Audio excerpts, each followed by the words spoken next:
رسول کی زندگی تمہارے لیے بہترین نمونہ عمل ہے۔ انسان کی یہ فطرت ہے کہ وہ کسی اچھی چیز کو دیکھتا ہے تو اسے پانے کی خواہش رکھتا ہے۔ کسی اچھی چیز کو دیکھتا ہے تو اسے حاصل کرنے کی اس کے دل میں خواہش پیدا ہوتی ہے۔ انسان کی زندگی سے متاثر ہوا، انسان کی زندگی سے متاثر ہوا تو اس کی زندگی کو اپنی زندگی بنانے لگتا۔ کسی نے تمہیں کوئی بات ایسی بتائی جو تمہیں بھلی معلوم ہوئی تو تم اس بات کو سنتے بھی ہو اور اسے اپنا بھی لیتے ہو۔ تو رب تبارک و تعالیٰ نے بھی تمہاری اس فطرت کو دیکھتے ہوئے، جس کا رب کو بہت پہلے سے علم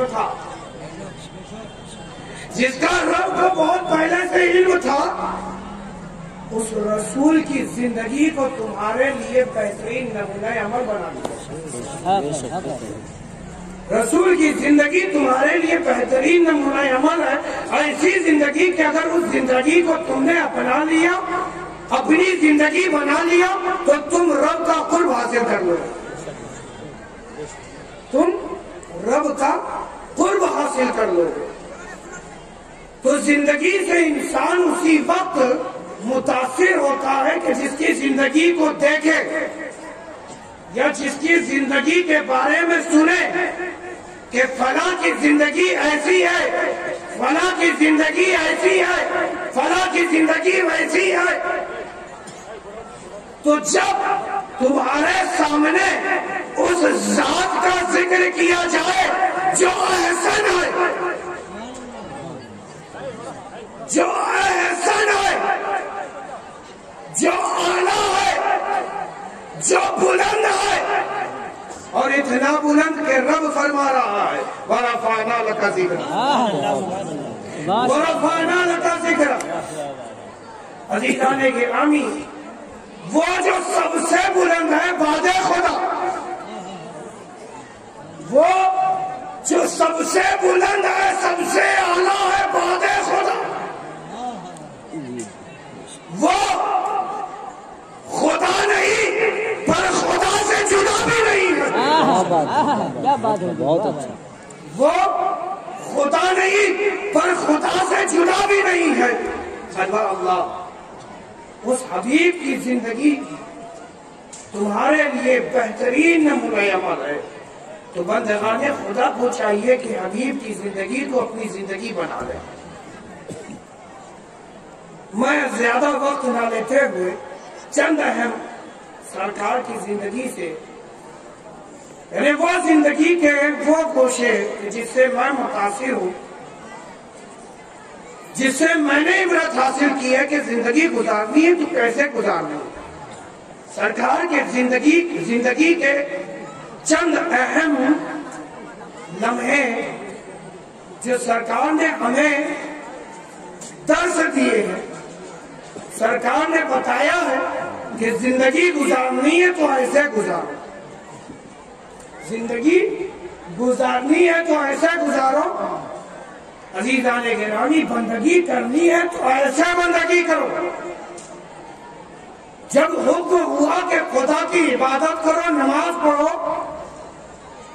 تو نہیں جانتی تھی قوم کہ کیسے رب کی عبادت کرے۔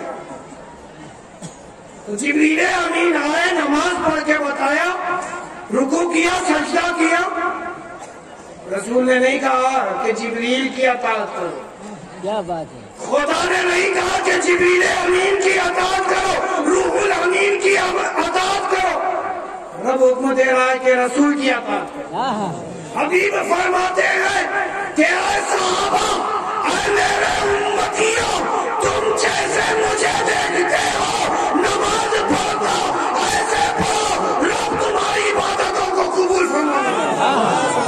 بہت اچھا، بہت اچھا، زندہ باد، زندہ باد، زندہ باد۔ رسول کی زندگی میں ہم یعنی اگر کوئی شخص چاہے کہ رسول کی زندگی کو بیان کرتے آپ کے سامنے رکھ دے تو رکھ نہیں سکتا، کوئی بیان نہیں کر سکتا۔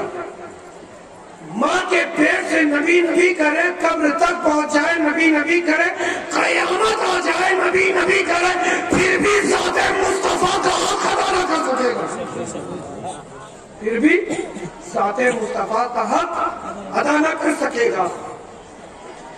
نبی نے کی زندگی کہ وہ حسین لمحات جو سرکار نے ہمیں درس دیا ہے، میں چاہتا ہوں ان حسین لمحات کو آپ کے سامنے میں بیان کروں۔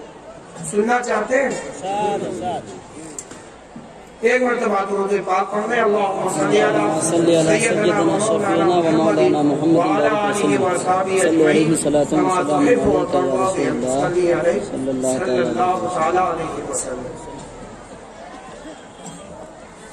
سرکار کی زندگی میں آپ خشیت الہی پائیں گے، سرکار کی زندگی میں آپ خشیت الہی پائیں گے، سرکار کی زندگی میں آپ بیواؤں کی عزت کرتا ہوا پائیں گے، سرکار کی زندگی میں آپ یتیموں پہ شفقت کرتا ہوا پائیں گے، سرکار کی زندگی سراپا رحمت پائیں گے۔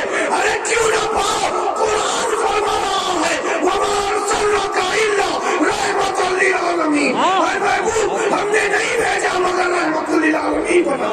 کیا بات ہے، نعرہ تکبیر، اللہ اکبر، یا رسول اللہ، یا علی۔ وہ ہر عالم کے رحمت ہیں، کسی عالم میں رہ جاتے یہ ان کی مہربانی کی یہ عالم پسند آیا۔ عزیزان گرامی، خشیت الہی، خشیت یہ خوف کا اعلیٰ ترین مقام ہے۔ کیا بات ہے، خشیت یہ خوف کا اعلیٰ ترین مقام ہے۔ اب میں آپ کو سمجھانے کے لیے سمجھا رہا ہوں۔ خوف سمجھ رہے ہیں؟ ڈر، ڈر یہاں ڈر کو کیا کہتے ہیں؟ بھائی، بھائی بھائی۔ تو انسان ڈرتا اسی سے ہے جس کے بارے میں وہ جانتا ہے کہ یہ کیا چیز ہے اور کیا کر سکتی ہے، یہ کیا چیز ہے اور کیا کر سکتی ہے۔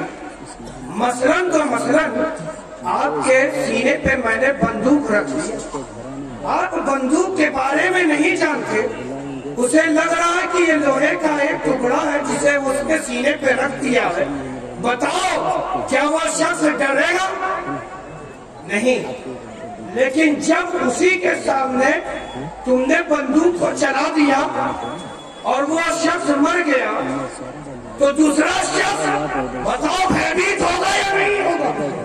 ارے بولو نا بھائی، ہوگا یا نہیں ہوگا؟ تو مطلب یہ ہے تم جب تک جانتے نہ تھے کہ خدا کیا ہے اور کیا کر سکتا ہے، تم خدا سے غافل رہے۔ اب نبی تمہیں مل گئے ہیں جس نے تمہیں خدا کو بتایا ہے، خدا کیا کرتا ہے اور کیا کر سکتا ہے۔ وہ خدا ہے جس نے تمہیں زندگی دی ہے، وہ خدا ہے جو تمہارے موت پر قادر ہے، وہ خدا ہے جو جب چاہتا ہے جب چاہے گا حشر برپا کرے گا۔ اقترب للناس حسابهم وهم في غفلة معرضون، قریب ہے کہ بندگان خدا سے حساب لیا جانا ہے اور وہ ہے کہ غافل ہے، وہ ہے جو غفلت کے ردا اڑے ہوئے۔ حبیب کبریا نے اپنی زندگی میں امت کو درس دیا کہ اللہ کا خوف دل میں بسا لے۔ بات سمجھ میں آ رہی نا؟ خدا سے ڈر جاؤ، یہ تعلیم مصطفیٰ، یہ تعلیمات مصطفیٰ کا ایک جز ہے، ایک حصہ ہے۔ تو یہ خوف جوں جوں رفتہ رفتہ آہستہ آہستہ اپنے کمال کو پہنچے گا تو یہ خشیت سے بدل جائے گا، یہ خشیت سے بدل جائے گا۔ اور یہی حال محبت کا ہے کہ محبت تم نے دل میں بسائی ہے، اور جو رفتہ رفتہ آہستہ آہستہ یہ بھی جب اپنے کمال کو پہنچے گی تو وہ عشق سے بدل جائے گی، اور عشق اور خوف، محبت اور خوف، عشق اور خشیت ایسے سمجھ لو کہ جس سے محبت ہوتی ہے اپنا بھی خیال رہتا ہے، محبوب کا بھی خیال رہتا ہے، جس سے خوف زدہ رہتا ہے اپنا بھی خیال رہتا ہے، اس کا بھی خیال باقی رہتا ہے، لیکن جب یہ محبت اور یہ خوف خشیت اور عشق سے بدل جاتی ہے تو اپنا خیال جاتا رہتا ہے اور اس کا خیال باقی رہتا ہے، وہ فنا فی اللہ ہو جاتا ہے، فنا فی الشیء۔ نعرہ تکبیر، نعرہ تکبیر، نعرہ رسالت، نعرہ حیدری، نبی حضور اشرف الاولیاء، خانواد حضور اشرف الاولیاء، سبحان اللہ سبحان اللہ۔ حبیب کی زندگی میں تم خشیت پاؤ گے، خدا سے ڈرنے والا پاؤ گے۔ سرکار دو عالم صلی اللہ علیہ وسلم قیام اللیل فرماتے اور راتوں میں کھڑے رہتے، راتوں کو کھڑے رہتے اور اس قدر کھڑے رہتے کہ پیروں میں ورم پڑ جاتا، پیروں میں سوجن آ جاتی، جس کی وجہ سے خون کے چشمے روا ہو جاتے، خون کے چشمے پھول پڑتے۔ اللہ اللہ، حبیب کبریا کے اس حالت کو جب رب نے دیکھا تو جبریل امین کو حکم دیا کہ اے جبرائیل جاؤ میرے حبیب سے کہہ دو کہ راتوں کو اتنا نہ کھڑا رہا کرے بلکہ نصف اللیل کھڑے رہا کرے۔ اے محبوب آپ کھڑے رہا کرے، آپ کی یہ ادا بھی آپ کے رب کو پسند ہے۔ کیا بات ہے، آپ کے رب کو آپ کی یہ ادا بھی پسند ہے۔ سبحان اللہ سبحان عزیزان گرامی، لیکن اے محبوب کھڑے رہا کرو، عزیزان گرامی کم کھڑے رہا کرو لیکن کھڑے رہا کرو، نصف اللیل کھڑے رہا کرو، آدھی رات کھڑے رہا کرو۔ اللہ اللہ، سرکار کی زندگی میں بیواؤں کی عزت پاؤ گے۔ سرکار نے امت کو تعلیم دی ہے کہ بیواؤں کی عزت کرو، بیواؤں کی عزت کرو۔ میرے نبی نے یہ تعلیم اس وقت دی جب ابھی اعلان نبوت نے فرمایا تھا، ابھی سرکار کی یہ زندگی مکی زندگی ہے، اعلان نبوت سے پہلے کی زندگی ہے۔ آپ کی عمر 25 سال ہے اور حضرت خدیجہ کی عمر 40 سال ہے۔ حضرت خدیجہ کی عمر 40 سال، نبی کی عمر 25 سال، نکاح کر لیا حضرت خدیجہ الکبریٰ سے، جن سے فاطمہ پیدا ہو رہی ہے، جن سے حسنین کریمین پیدا ہو رہے ہیں۔ ارے نبی کی اولاد ہے، اگر بغداد میں ہے، چچوچا میں ہے، اجمیر میں ہے تو یہ سیدنا خدیجہ الکبریٰ کا صدقہ ہے۔ حق ہے، واہ واہ واہ، سبحان اللہ۔ آج آپ کے سامنے اگر حضور تاج الاولیاء جلوہ دار ہے تو یہ حضرت خدیجہ الکبریٰ کا صدقہ ہے، بے شک نبی کریم صلی اللہ علیہ وسلم کی رحمت ہے۔ نبی پاک صلی اللہ علیہ وسلم کی زندگی میں یتیموں پر شفقت تم پاؤ گے، یتیموں پہ شفقت پاؤ گے۔ نبی امت کو دیکھیے ایک درس دے رہا ہے، ایک درس دے رہا ہے کہ خالی بولو نہیں بلکہ خود پہلے عمل کرو، پہلے عمل پھر عمل کی دعوت دو، پہلے عمل کرو پھر عمل کی دعوت دو۔ یہ نہیں کہ تم سچ بولو اور میں جھوٹ بولوں، میں جھوٹ بولتا رہوں اور تمہیں سچ بولنے کی دعوت دوں تو بتاؤ دل قبول کرے گا؟ ارے بولو نا بھائی۔ میں یتیموں پہ شفقت نہ کروں اور تم سے کہوں کہ یتیموں پہ شفقت کرو تو بتاؤ کیا دل قبول کرے گا؟ ارے بولو نا بھائی. تو نبی رحمت نے 40 سالہ زندگی جو گزاری اپنی ذات کو منوایا. اور ذات مصطفیٰ کو دیکھ کر کفار و مشرکین کی زبانیں تعریف مصطفیٰ سے تھکتی نہ تھی کہ آپ امین ہیں, آپ سچے ہیں, آپ یتیموں پہ شفقت کرنے والے ہیں, آپ بیواؤں کا خیال رکھنے والے ہیں. نبی کی زندگی تمہارے لیے بہترین نمونہ عمل ہے. نبی کی زندگی تمہارے لیے بہترین نمونہ عمل ہے. ایک واقعہ میں آپ کو بتانا چاہتا ہوں کہ جو بخاری شریف اور مسلم شریف میں ہے, متفق علیہ حدیث ہے. متفق علیہ حدیث ہے. اعلان نبوت کے بعد حال یہ ہو گیا تھا کہ وہ کفار و مشرکین جو تعظیم مصطفیٰ کیا کرتے تھے, دیکھتے تھے تو ان کی آنکھیں ٹھنڈی ہو جاتی تھیں. ایسے بھی تھے کہ جب رسول پیدا ہو تو انگلی کے ایک اشارے سے اپنی باندھی کو آزاد کر دیں. ایسے بھی تھے. لیکن جب اعلان نبوت کیا تو وہی لوگ دشمن ہو گئے, وہی لوگ نبی کے گستاخ ہو گئے. جو تعظیم مصطفیٰ کرتے تھے وہی گستاخ ہو گئے. وہ جن کی زبانیں تعریف مصطفیٰ سے تھکتی نہ تھی, نبی کو گالیاں دینے لگے, نبی کو جادوگر کہنے لگے, نبی کو ساحر کہنے لگے. اللہ اللہ اللہ اللہ. نبی رحمت صلی اللہ علیہ وسلم نے اعلان نبوت فرمایا تو یہی مکہ والوں نے گروپ بندی کی کہ کوئی بھی نبی کے پاس نہ جانے پائے, کوئی بھی مصطفیٰ کے کلمات کو سننے نہ پائے. تو لہٰذا ایک ترکیب یہ لگائی کہ کوئی بھی اٹریکٹ نہ ہو, یہ خوف پہلا ہو کہ جو بھی ایمان لائے گا اس کا بھی انجام ایسا ہی ہوگا جیسے محمد کے پیروکار کا ہے. محمد کا ہے, محمد کے پیروکار کا ہے, ایسا ہی انجام ہوگا. ان کا پانی بند کر دیا جائے گا. اللہ اللہ. ایک یتیم بچہ تھا جس کا باپ فوت کر چکا تھا, جس کی ماں بیوہ ہو چکی تھی, جس کا سہاگ لٹ چکا تھا. اس کا بیٹا یتیم مکے کا رہنے والا تھا. وہ بچہ بھی سن بلوغ کو بھی نہ پہنچا تھا, ابھی وہ بالغ بھی نہ ہوا تھا کہ باپ کا سایہ اس کے سر سے اٹھ گیا.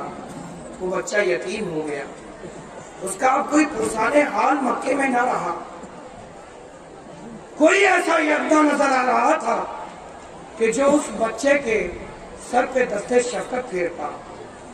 وہ بچہ جو ابھی بالغ نہ ہوا تھا لیکن شعور کی منزلوں کو طے کر رہا تھا. اس کے پاس یہ شعور تھا, اس کے پاس یہ فکر تھی کہ اس کی ماں کے جسم کا ایک حصہ بازو سے جو ہے لباس اس کا پھٹ گیا تھا, اس کی ماں کا, جس سے ماں کا جسم جھلک رہا تھا. اس نے اپنی قوم کے بڑے بڑے لوگوں کو دیکھا اور اپنی ماں کی طرف سے نظر دیکھتا تو دیکھتا کیا کہ ان کی نگاہیں ناپاک ہیں, میری ماں کے بری نظروں سے دیکھتے ہیں. تو اس بچے نے کہا, ہے ماں کیا تیرے پاس کوئی دوسرا کپڑا نہیں ہے, تو اسے بدل لے. ماں نے کہا میرے پاس کوئی دوسرا کپڑا نہیں ہے. بچے نے پھر کہا کہ اے ماں کیا تیرے پاس سوئی دھاگا نہیں ہے, تو اسے سی لے. ماں نے کہا میرے پاس تو اتنی غربت ہے کہ میرے پاس اتنا پیسہ بھی نہیں ہے کہ میں سوئی خرید سکوں, دھاگا خرید سکوں, میرے پاس کچھ بھی نہیں ہے. بیٹے قرآن آ گیا. اس نے کہا کہ میرا چچا تو بڑا امیر ہے, بڑی مہمان نوازی کرتا ہے, کوئی باہر سے آئے تو بڑی مہمان نوازی کرتا ہے, دودھ دیتا ہے, کھجور دیتا ہے. میں اگر جاؤں اپنے چچا کے پاس اور کہوں کہ چچا تو بڑا مہمان نواز ہے, اپنے یتیم بھتیجے پر شفقت کر اور میری ماں کا خیال کر, ایک جوڑی کپڑا دے دے, کیا میرا چچا نہ دے گا؟ ماں نے کہا جاؤ ذرا اپنے چچا کا حال بھی پوچھ لو، جاؤ دیکھو کیا وہ تمہیں دیتا بھی ہے یا نہیں دیتا ہے۔ بچہ گیا اپنے چچا کے پاس اور کہتا ہے کہ چچا ایسا ایسا ماجرا ہے، میں تیرے پاس آیا ہوں تاکہ تو مجھے ایک جوڑی کپڑا دے دے جو میں اپنی ماں کے تن کو ڈھک سکوں۔ اللہ اللہ اتنا سننا تھا کہ چچا اس کا تلملا اٹھا اور دھتکارتا ہوا نظر آتا ہے، بھاگ بھاگ بھاگ بھاگ بھاگ، سگا بھتیجا ہے، سگے بھائی کا سگا بیٹا ہے، اسے دھتکار رہا، بھاگ بھاگ بھاگ۔ جب وہ بچہ لوٹنے لگا مایوس ہو کر، اس کی نگاہیں مایوس ہو گئیں، تو اس کے چچا ہی نے مزے مزے میں ایک بات کہہ گیا اور سچی بات کہہ گیا، مزے مزے میں ایک بات کہہ گیا اور سچی بات کہہ گیا۔ کہا اگر کوئی مکے میں یتیموں کا خیال کرتا ہے تو وہ ذات محمد ہے، اگر کوئی تمہیں دے سکتا ہے تو وہ محمد رسول اللہ صلی اللہ علیہ وسلم ہے۔ اللہ اللہ، جاؤ جاؤ انہی کے پاس جاؤ، وہی تمہیں دیں گے، وہی یتیموں کا خیال رکھتے ہیں۔ اللہ اللہ۔ پھر اس کے بعد جب دو قدم آگے بڑھ ہی تھے، اس بچے کے پیچھے سے ایک آواز دی کہ سنو، اس کے قریب اگر تم جاؤ گے تو ہم لوگوں نے طے کیا ہوا ہے کہ حقہ پانی بند کر دیں۔ وہ بچہ مایوس ہو کر اپنی ماں کے پاس آتا ہے اور ماں سے کہتا ہے ماں مجھے میرے چچا نے دھتکار دیا ہے اور یہ کہی ہے کہ اگر کوئی مکے میں کوئی یتیموں کا خیال رکھتا ہے تو وہ ذات محمد ہے۔ کوئی اگر ہے جو دینے والا ہے، اللہ دینے والا ہے اور رسول بانٹنے والے ہیں، اگر کوئی بانٹنے والا ہے تو وہ رسول ہے جن کا نام محمد ہے۔ سنا ہے کہ وہی لوگوں کو دے دیا کرتے ہیں۔ تو ماں نے کہا بیٹا ان کے پاس مت جانا، وہ بڑے جادوگر ہیں، جو بھی ان کے کلام کو سنتا ہے وہ انہی کا ہو جاتا ہے، تم مت جانا مت جانا۔ بیٹے نے کہا کہ اے ماں مجھے میری حیا روک نہیں سکتی، یہ گوارا نہیں کر رہا ہے میرا دل کہ کوئی تیرے جسم کو دیکھے حقہ پانی بند ہوتا ہے بند ہو جائے۔ وہ جاتا ہے نبی کے پاس، نبی رحمت کے پاس، یہ ارادے کے ساتھ جاتا ہے کہ میں ان کے کلام کو سنوں گا نہیں، میں تو اپنے مقصد کے لیے جا رہا ہوں، اپنا مطالبہ لے کے جا رہا ہوں، میں تو مطالبہ پیش کروں گا، اپنا مقصد پالاؤں گا، کیا ضرورت ہے ان کے کلام کو سننے کی؟ میں نہیں سنوں گا ان کے کلام کو۔ اللہ اللہ، یہ ننھے ننھے پیروں سے وہ سرکار کے قریب پہنچا۔ سرکار دو عالم صلی اللہ علیہ وسلم نے اس بچے کے آنے کا مقصد جان لیا۔ سرکار نے اس بچے کے آنے کا مقصد جان لیا کہ وہ یہاں کس غرض سے آیا ہے، کس مقصد کے تحت یہاں آیا ہے۔ اللہ اللہ، سرکار رحمت دو عالم صلی اللہ علیہ وسلم نے اپنی پشت سے ردا اتاری، اس بچے کے ننھے ننھے ہاتھوں پہ رکھ دی۔ مصطفیٰ نے کہا جا، نعرہ تکبیر، نعرہ رسالت، قائد بیان، سب الاسلام، کہا جا۔ وہ بچہ ننھے ننھے قدموں سے اپنی ماں کے پاس پہنچا اور ماں کو رضا دی، کہے ماں لو مصطفیٰ جان رحمت نے دیا ہے، اسے اوڑھ لو۔ ماں وہ رحمت والی رضا اوڑھتی ہے کہ زبان پہ کلمات جاری ہو جاتے ہیں جسے اب تک سماج کے قوانین روک رہے تھے، جسے کلمہ مصطفیٰ پڑھنے سے لوگ روک رہے تھے۔ رحمت والی رضا جیسے ہی اس کے شانے پہ رکھی جاتی ہے، زبان تسلیم کر لیتی ہے اور اس کی زبان پکار کر کہنے لگتی ہے لا الہ الا اللہ محمد رسول اللہ صلی اللہ علیہ وسلم۔ اے بچے، میں بھی پڑھتی ہوں، تو بھی پڑھ، کیونکہ جو یتیموں پہ شفقت کرے، بیواؤں کا خیال کرے، وہ کوئی اور نہیں بلکہ آخری نبی محمد رسول اللہ صلی اللہ علیہ وسلم۔ کہ سرکار دو عالم صلی اللہ علیہ وسلم کی رحمت نہیں تو اور کیا ہے کہ آج دارالعلوم اشرفیہ بدر الاسلام سے ننھے بچے نبی کے دین کو لے کر نکل رہے ہیں، شریعت مصطفیٰ کو لے کر آپ کے درمیان آ رہے ہیں، جن کے سینوں میں قرآن محفوظ ہو۔ عزیزان گرامی، یہ بچے جو کل تک خالی بچے تھے اب یہ بچے نہیں ہیں بلکہ حافظ ہیں، اور میں دعا کرتا ہوں کہ یہ بچے محافظ دین بھی بنے، محافظ شریعت بھی بنے، محافظ اسلام بھی بنے، دین کے بڑے داعی بنے۔ اسی کے ساتھ میں آپ کے درمیان